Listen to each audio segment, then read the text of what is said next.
Hello, friends. So I wanted to. I stumbled into a copy, not that I stumbled, but I was just looking up stuff, and then I saw this. Okay, it's like a pamphlet titled Igbo Prejudice: The Impetus for Cognitive Restructuring. Okay, this was a pamphlet that I produced in 2014, I believe, 2014. And as I opened this pamphlet, sort of reading a page in front of me, let me read out what I read. What I read. That's page 35. All right. Oh no, let me read from page 34. Generally speaking, I want to see more emotional intelligence, tact, and diplomacy amongst Igbos. I wish many of us will realize that high intelligence quotient is no longer enough. I wish we can see our sister ethnic groups as a looking glass mirror and learn some of the things that have worked for them. I wish we can realize that we have capability to overcome our setbacks and be united again. He went further. On the other hand, I deeply wish that our sister tribes will put themselves in our shoes and walk a mile. I wish they can see how different our generation is from those who were before us and how our peculiar experiences has shaped us to become what we have become today. It is therefore misleading to presume that the pre and post-war Igbo are exactly the same. The post-war Igbo and post-war culture are significantly different in many ways than those of earlier generations. Let me just go further again. This subtitle is Starvation Gave Birth to Heightened Igbo Desperation for Survival. The events leading to during and after the Biafra War changed the Igbo a lot. Consider that wars come with a heightened instinctual survival need, and importantly, self as paramount. No matter how much you love your spouse or even your children, at the sound of the enemy's bomb, you are likely to save your own head first. Some atrocities of war were common. Raping of women, sometimes before their children, suspicions of possible saboteurs, forceful inscription of young civilians, looting of properties, and so on.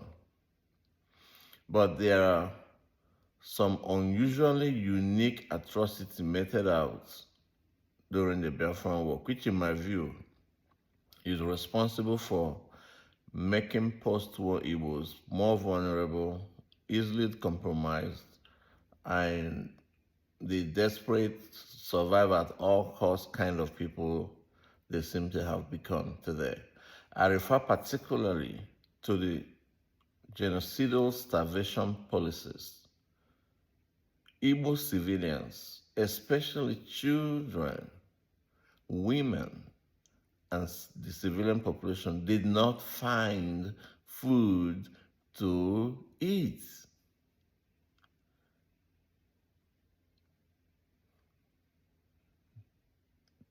In the context of war, so they competed for whatever was available, roasted lizards, and in some cases, cassava leaves, not for 1 year, but for about 3 whole years. People stole other people's clothing, medicines, kerosene lamps, water, soaps, and think of just anything. They even had to lie to survive. Kids saw their parents beheaded, shot. Siblings die of kwashiorkor. And over 1 million or so people died. Corpses everywhere with offensive odors from rotting human bodies. In their dying, in their death mats, they groaned in pains and reminded their kids to fight on and hopefully win the enemy someday. A man who hated his older brother with so much hatred recounted his experience. He said his first son was dying of stomach ache and needed just a pill to save him. He approached his brother and the wife, but the latter denied having any pill left. No medicine. He said, I don't have any medicine to give you. Eventually, this sick child died. After about 3 weeks, and all of this is still during the war, remember? The brother's daughter suffered a similar bellyache, and the medicine surfaced. Although the girl and father later died of the enemy's shellings, his brother, the brother whose son had died earlier, never forgets his late brother's wife and children. Till date, they are stark enemies. As you know, the war ended about 5 decades or so ago. Apparently, those Igbo who are now aged between 50 and 60, remember I was writing this in 2014, those who are 50 and 60 years old today, in 2014, were between 6 and 16 years of age during the war. Reckon the majority of them lost both parents and became parents to themselves and their siblings. Having experienced such profound childhood trauma, having aged on without any therapeutic or rehabilitative support, and 44 years after, now they have their own children. What sort of parents and parenting skills do you expect from them?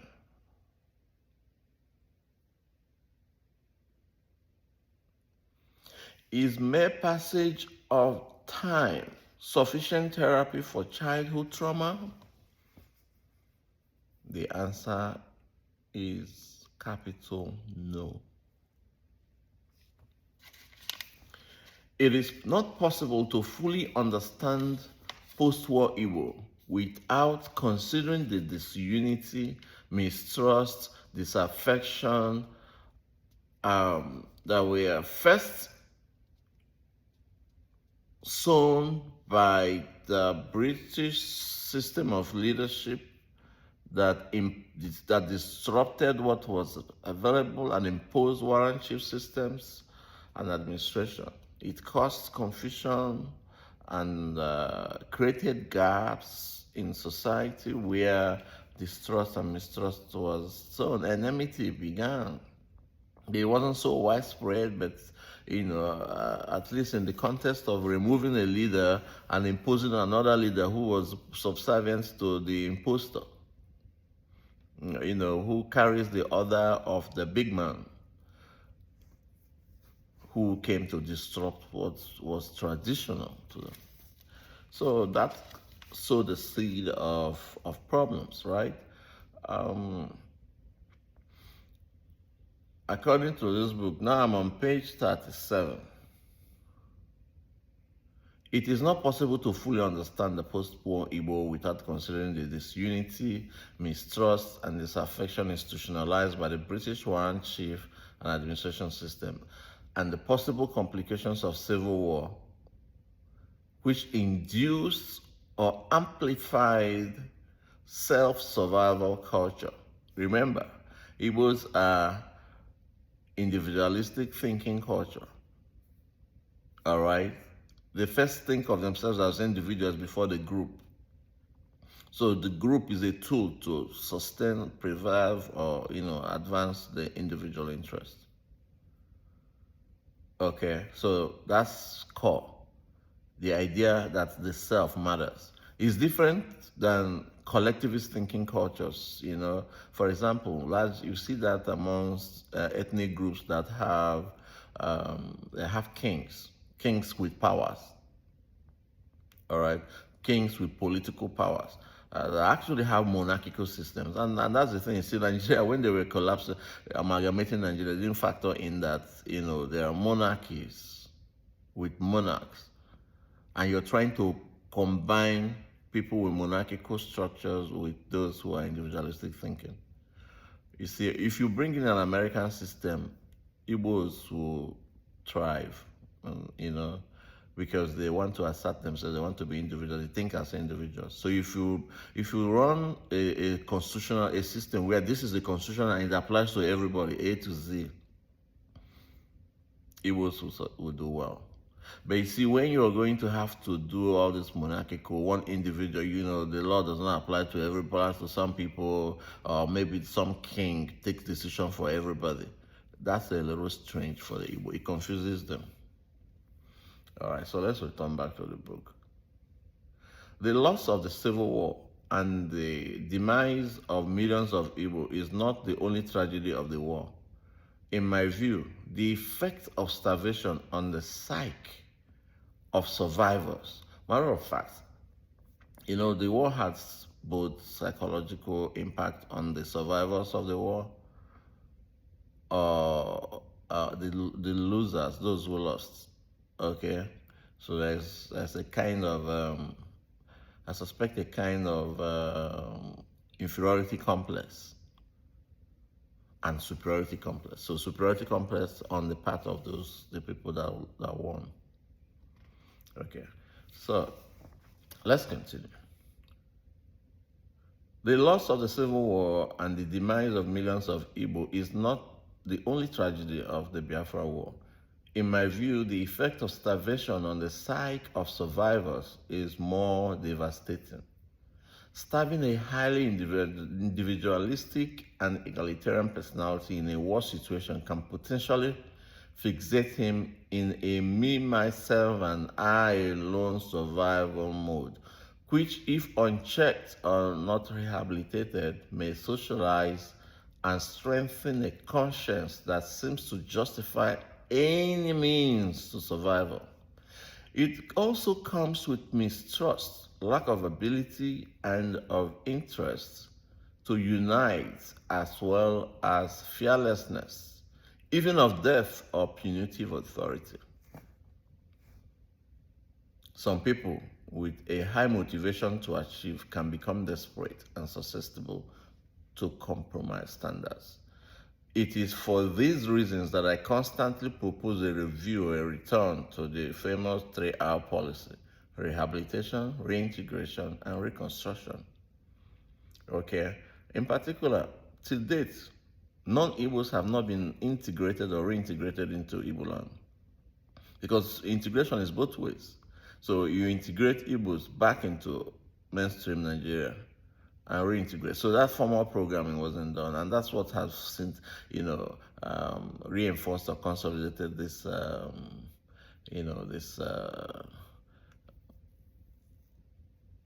confusions that we have today. Let me put it that way.